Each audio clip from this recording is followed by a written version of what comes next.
예, 안녕하세요. 마스터입니다. 오늘은 올해 마지막 착화 리뷰가 될 것 같은 녀석입니다. 올해 그래도 착화 리뷰를 마지막으로 하는 게 의미가 있을 것 같아서 길게 말할 필요가 없는 바로 웨이 오브 웨이드의 12번째 와우 12의 착화 리뷰를 준비를 했습니다. 프리뷰 때 사실 이미 다양한 얘기들을 했기 때문에 이번 착화 리뷰에서는 굉장히 좀 달라진 느낌만 심플하게 빠르게 한번 말씀을 드리도록 할 거예요. 그래서 프리뷰 보시고도 고민이 되셨다면 착화 리뷰 함께 하시면서 빠르게 결정하시면 좋을 것 같습니다. 사이즈는 정 사이즈를 추천을 드리겠습니다. 다만 발볼이 굉장히 좁습니다. 길이감도 살짝 있어요. 그래서 발볼 때문에 반업을 하게 되면 길이감이 살짝 있으니까 그런 부분 좀 애매하긴 하지만 어쨌든 굉장히 타이트하게 나온 녀석입니다. 예전 나이키 농구화들처럼 발볼이 타이트해요. 프리뷰 나갔더니 형 칼발이지 발볼 때문에 무조건 반업해야 되는데 이런 얘기들도 사실 굉장히 많으셨어요. 그래서 그만큼 발볼이 좁다는 걸 인지하시면 좋을 것 같고요. 발등 부분은 프리뷰 때처럼 텐션감이 좀 있는 턴이기 때문에 그렇게 큰 문제가 되지 않습니다. 그리고 실컵 쪽도 좀 잘 잡아주는 편이니까 사이즈는 핏하게 신을 거면 정 사이즈, 내 발볼이 좀 있다면 반업하셔서 신어보시면 좋을 것 같습니다. 전반적인 피팅 굉장히 우수하고요. 프리뷰 때는 요 맨 마지막 슈레이스홀의 위치가 조금 그래서 잘 안 잠기는 건 아닌가 생각했는데 역시나 열을 좀 받고 좀 더 길들였더니 이쪽의 피팅도 전혀 문제가 없었습니다. 발을 넣었을 때 안정감이라든지 실컵의 어떤 높이라든지 그리고 쿠셔닝이 조금 더 어떻게 보면 죽으면서 지상고가 좀 내려오는 안정감이 굉장히 뛰어난 녀석이고요. 덮개 부분이 거슬럭거리지 않고 신발끌도 한 번에 잘 당겨지기 때문에 굉장히 좋은 피팅을 할 수 있습니다. 그래서 내가 강하게 피팅을 원하시는 분들에게도 좋은 선택이지 않을까 생각을 하고 있고 어퍼의 질감에 이런 것들도 전혀 크게 문제가 되지 않을 정도의 지지를 갖고 있기 때문에 전반적인 피팅이 굉장히 우수하다라고 말씀을 드릴 수가 있을 것 같습니다. 접지인데요. 이 앞쪽의 접지가 굉장히 좋고 가운데는 아무래도 모양 때문에 그렇고 뒤쪽도 살짝 앞쪽에 비해 조금 덜합니다. 확실히 앞쪽 베이스를 많이 쓰는 플레이를 할 때마다 좀 강한 느낌을 갖고 있고 얼마 전에 이제 웃으면서 보자는 어떤 테스트로 제가 접지 테스트를 했는데 결국 거기서 1등은 와우 10이었어요. 거기서도 느꼈던 건 뭐였냐면 앞쪽 트랙션이 굉장히 뛰어납니다. 물론 이제 그게 정확한 평가는 아니에요. 재미로 보자는 거예요. 왜냐면 너무 변수가 많지만 어쨌든 그래도 접지가 좋다는 애들이 상위권에 있는 건 맞거든요.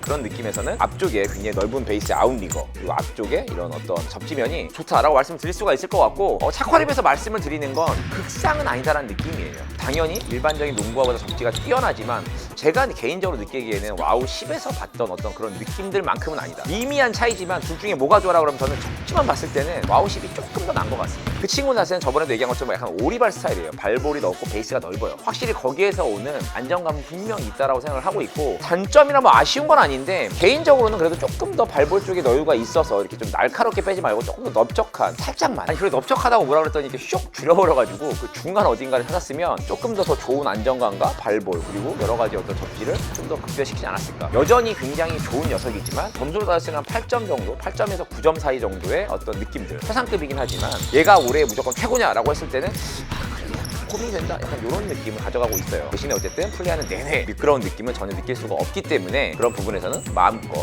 플레이할 수 있는 좋은 녀석이다 라고 말씀을 드릴 수가 있을 것 같습니다. 쿠션은 말할 게 없죠. 정말 좋은 쿠션입니다. 말랑말랑하기도 하면서 텐션도 굉장히 좋고요. 퍼포먼스가 좀 강한 가드분들 젊은 친구들이랑 빵빵 신고 뛴다 그러면 제가 봤을 때 쿠션의 어떤 반발력의 극대화 이런 것들을 많이 느낄 수 있지 않을까 생각을 하고 있고요. 저처럼 아재볼러들에게는 확실히 좀 더 팡팡 튀는 느낌 때문에 무릎이 좀 아플 때가 있습니다. 제가 사실 무릎이 거의 안 아프거든요. 근데 뭔가 더 탱탱 튀겨주니까 거기에서 오는 아재로서의 피지컬이 못 받아주는 그런 느낌도 약간은 있어요. 하지만 좋다, 진짜 좋다라고 말씀을 드릴 수가 있을 것 같고 한 번쯤은 반발력과 최고의 쿠셔닝의 느낌 요즘 기술의 어떤 느낌을 느끼실 거라면 고민해보시는 것도 나쁘지 않다라고 생각을 하고 있습니다. 사실 프리뷰에 별반 다를 내용이 없습니다. 하지만 착화 리뷰에 점수를 드려야 되기 때문에 나름대로 착화 리뷰를 준비를 했고 신으면서 내내 단점을 찾으려고 노력을 많이 했어요. 왜냐하면 너무 좋은 얘기만 했기 때문이죠. 단점이라면 역시 여전히 가격, 구하기가 쉽지 않다라는 것 정도밖에 없을 것 같고 가성비 점수도 사실 이 정도 준 이유가 뭐냐면 비쌈에도 이 정도의 테크와 이 정도의 기능들을 좀 많이 도전하고 넣었다면 나이키에 비하면 패자다라는 느낌이 드는 거죠. 나이키는 비싸기만 하고 솔직히 기능이 별로인 아이들이 너무 많잖아요. 하지만 웨이 오브 웨이드도 굉장히 비싼 신발이지만 그래도 계속적으로 무언가 어떤 퍼포먼스적인 측면에서 이런 성능들을 보여준다는 건 가성비도 나쁘다라고만 얘기할 수는 없지 않을까라고 생각을 하고 있습니다. 아쉬운 점이 있다면 발목이라던가 이쪽 부분이 굉장히 낮기 때문에 로우컷에 오는 어떤 밀착감이라던가 이런 것들에 좀 불안감을 느끼신 분이 좀만큼 있을 수가 있을 것 같고요. 그리고 생각보다 높이가 그렇게 코트필이 느껴질 만큼 굉장히 낮지는 않습니다. 그러다 보니까 발볼이 좁고 높이가 그래도 살짝 있다 보니 그런 거에서 오는 불안감들 그런 것들만 조금 단점이고 나머지는 아쉬운 게 없다라고 말씀드릴 수 있을 것 같고요. 260 기준에 315에서 20g 나가는 엄청 가벼운 무게를 자랑합니다. 이런 쿠셔닝의 느낌을 갖고 있으면서도 불구하고 이렇게 덮개까지 덮었는데도 불구하고 이 정도의 무게를 보여준다는 건 굉장히 많은 곳에서 신경을 썼다고 생각이 들고 있고요. 다만 개인적으로 디자인이나 약간 여러 가지 요소들은 조금 마음에 들지 않는다라고 말씀드릴 수 있을 것 같아요. 그래서 이런 것들 확인하셔가지고 여러분들 스타일에 맞으신다면 한 번쯤 고민해보시면 좋을 것 같습니다. 연말이에요, 여러분. 마스터기에 다양한 상품들이 많이 있습니다. 친구 농구인들에게 지금 보이는 장갑, 론슬림 마스터 곧 행사도 해요. 와, 진짜 너무 대박이지 않습니까? 안 미끄러져. 내 신발이 와우 같지 않다면 론슬림 마스터를 뿌리세요. 그러면 미끄러지지 않습니다. 이런 많은 것들과 함께 즐겁게 농구하시면 좋을 것 같아요. 고맙습니다.